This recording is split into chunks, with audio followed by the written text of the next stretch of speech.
But all right, people, how you doing? I'm out here grilling at the moment. Thought I'd take a second out to touch base on this video that I have run across on Facebook that shows a young man being sentenced, and the judge goes through a litany of reasons of what ultimately led her to impose her sentence. And this is just a display that, because a lot of people do it, and it is jail and prison politics. So, we in there, so we get it. But to have extra information, so now, like, to be informed is to be aware. So now you have extra information.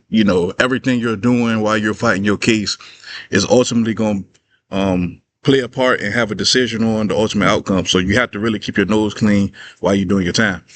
So I'm gonna get straight into the video, and then after that, I'll touch back base and give a little bit more feedback. Cannot imagine the fear that person had that was working in that store, that he now has, just trying to go to work, make a living, and go home. And he has 3 people come in and not just grab a little quick something and run out, but terrorize him for quite some time. Pulling him around, yanking him around, putting guns in his face, all 3 of you. I also, in addition to the PSI, get jail incident reports. And you apparently like to fight and jump people, which is what's been happening in the jail. So it makes it very difficult for me to go, oh, this is somebody that's going to get out and behave, who can follow the rules, because you can't even follow the rules in jail. And the pre-sentence report shows that you're a high risk level, which tells me that after they've looked at everything, that you don't have, unfortunately, a good likelihood of being successful if I were to put you on probation. And Mr. Coleman's right. We're tired of it. And there's got to be something done. So in cause number 25, DCCR 1759, I'm going to find that you entered your plea of guilty freely and voluntarily. I'm going to find sufficient evidence to find you guilty, and at this time, I'm going to find you guilty of aggravated robbery. I'm going to sentence you to a term of 25 years in the institutional division.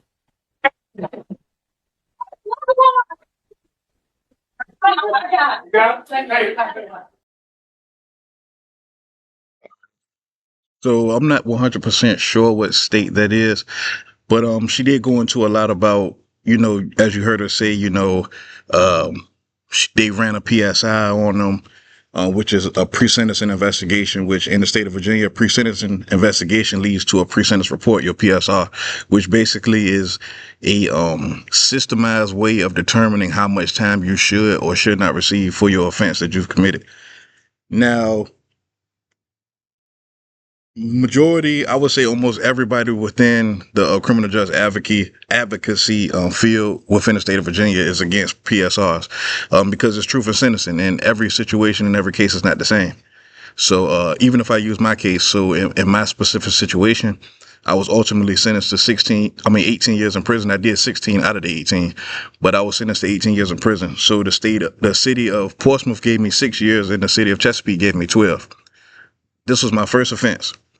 At this same time, there was another guy in the jail in the same exact pod with me who was being sentenced for the same exact charge.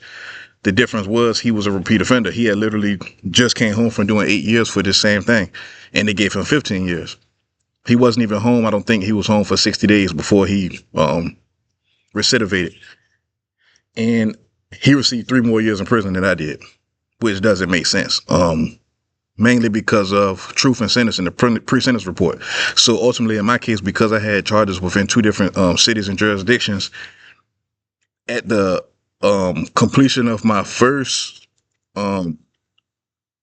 case for the city of Portsmouth, once the pre-sentencing report was done for that, now technically I had a record. So when they run my PSR and my pre-sentence report for the state of Chesapeake, now my points is going to be boosted even more, because now when they say things like, do you have any convictions, any prior convictions for this, that, or the third, I have to say yes, even though this all occurred at one time. It was one event. And this is one of the reasons why truth in sentencing does not work. Is not fair. Is not arbitrary. Um, it should most definitely be revisited and eliminated ultimately. So a major piece. Uh, so that's a major piece within the young man's situation, which it brings up his pre-sentence report. So this is already going to create the guidelines and the frame of where they're going to sentence him, of to what degree they're going to sentence him. So now you already have this measuring stick that they're going to use to determine how much time they're going to give you.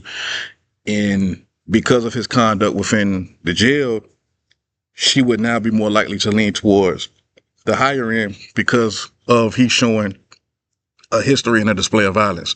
So now this is no longer a situation where she can just say, oh, this was a one-off, this was a one-time thing, you made a mistake, it was impulsive, because now you're showing a history and a pattern of being violent. So definitely for anybody that is fighting adjudication in the jails, and we know it's hard, anybody who's been through the system, we all know jail politics, but the name of the game is stay out the way. You know, you're fighting for your freedom, not to be the coolest or the toughest within the jail. So that should be at the forefront of your priorities while going through your court system, your court case.